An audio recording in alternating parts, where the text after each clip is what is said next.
So you've probably heard the American government is shut down. And you might be wondering, what exactly does that even mean? Did someone switch off the mains at the lighthouse? Does the president get sent home and furloughed like a factory employee? Well, not quite. The Senate, the Congress, and the president all continue to get paid during a shutdown.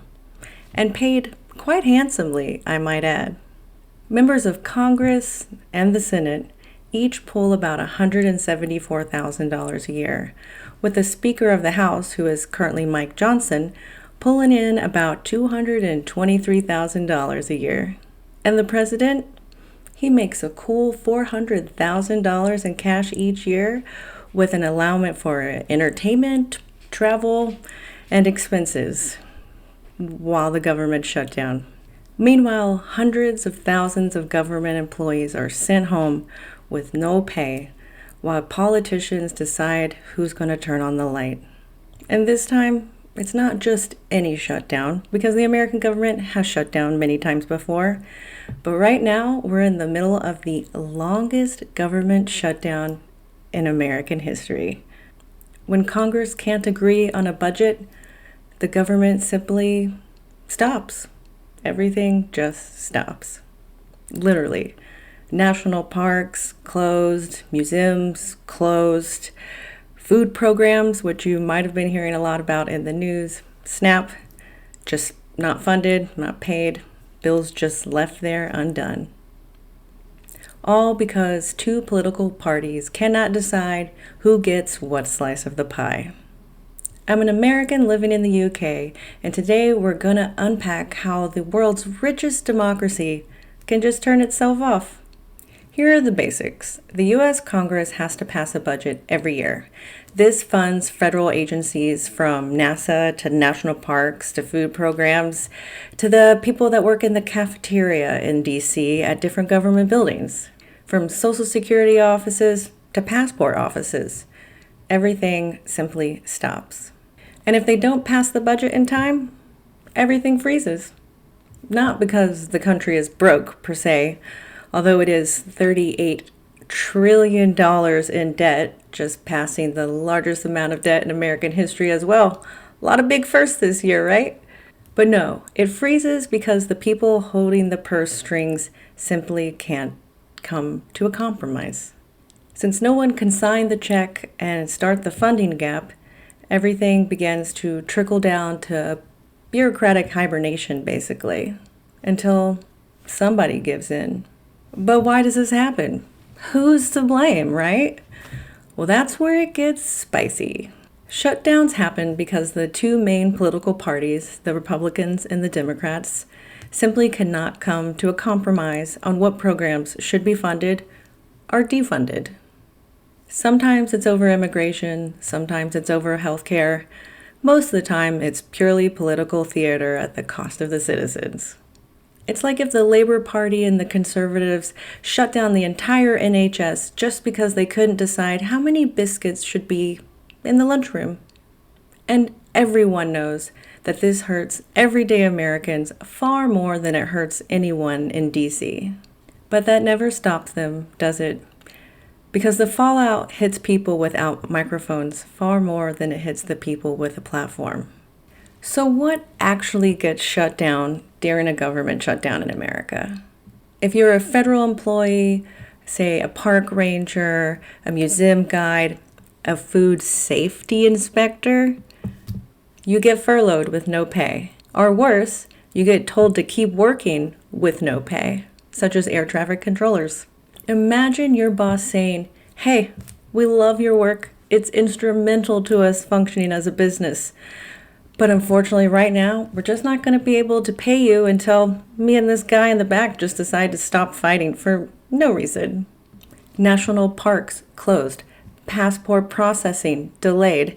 Food safety inspections halted. Scientific research paused. It's like someone just pressed pause on all the civil services. Although, considering right now who's the head of health and safety, I wouldn't say food inspection and scientific research is getting too much funding to begin with. But don't forget the real kicker. that the Senate, the House, and the President are all still getting paid, while all of these employees are furloughed, unpaid. Some might get back pay, and some might never get paid. The House, the Senate, and the President, now their pay is all protected under something called the Permanent Appropriations. Now, this was set up to prevent old-timey blackmail in old-timey days, but now it just feels like they're taking the piss.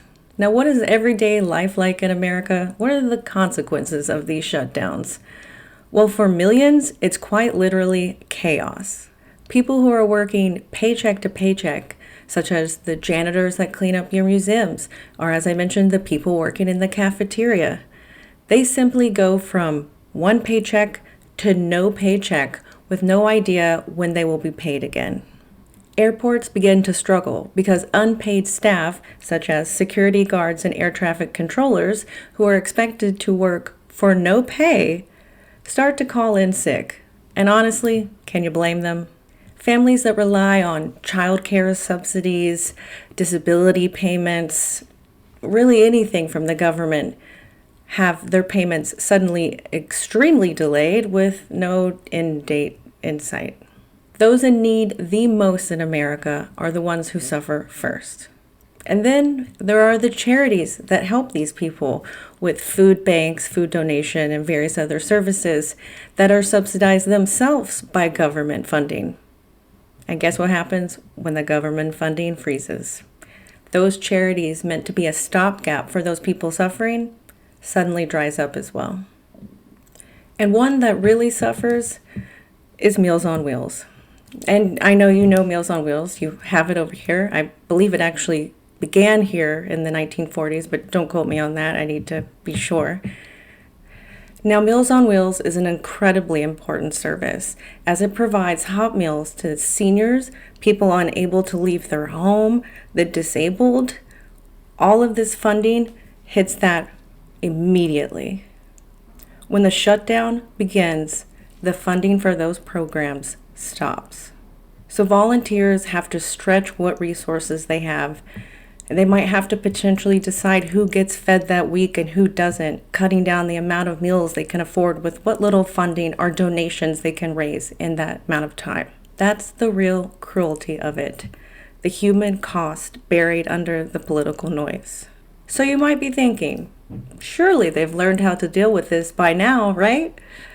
No, they haven't. The United States has had over 20 government shutdowns since the 1970s. Some even argue that the system literally begs for this to happen.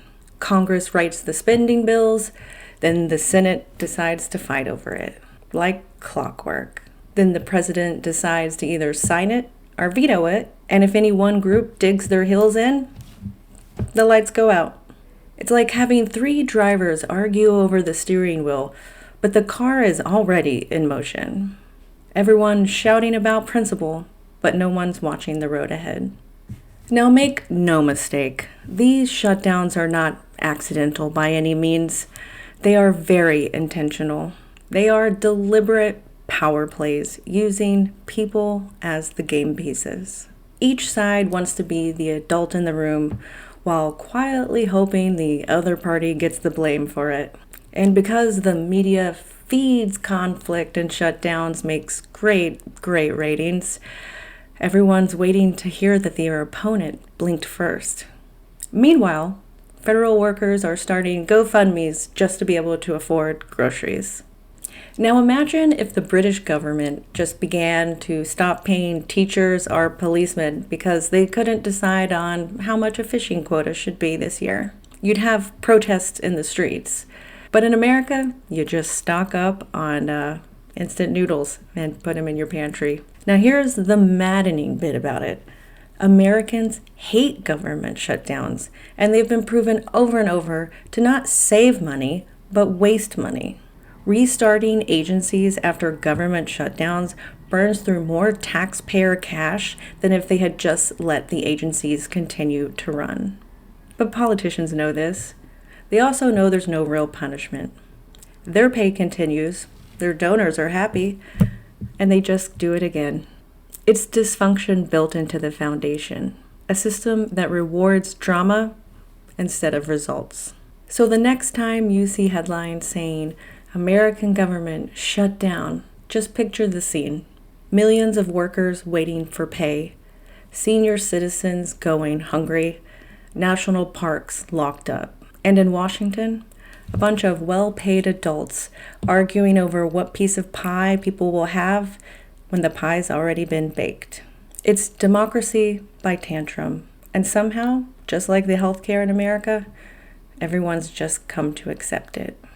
If nothing else, it makes you appreciate for all the quirks the UK may have, your bins will always be picked up. Now, I did want to add a little bit at the end that I personally did volunteer for Meals on Wheels for 2 years during COVID, and it was some of the most amazing times of my life. And I saw firsthand what senior citizens in America have to deal with.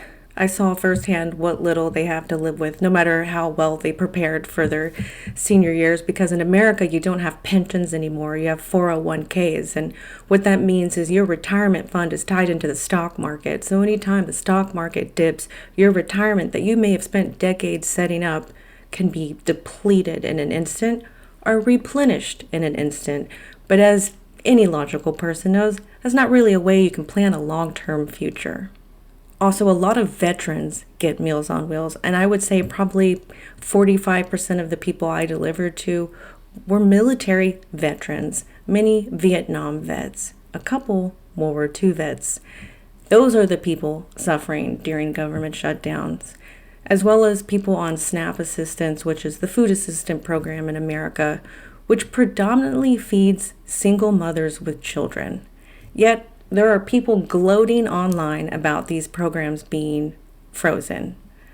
I don't know what world that was ever taught to us as acceptable to gloat and be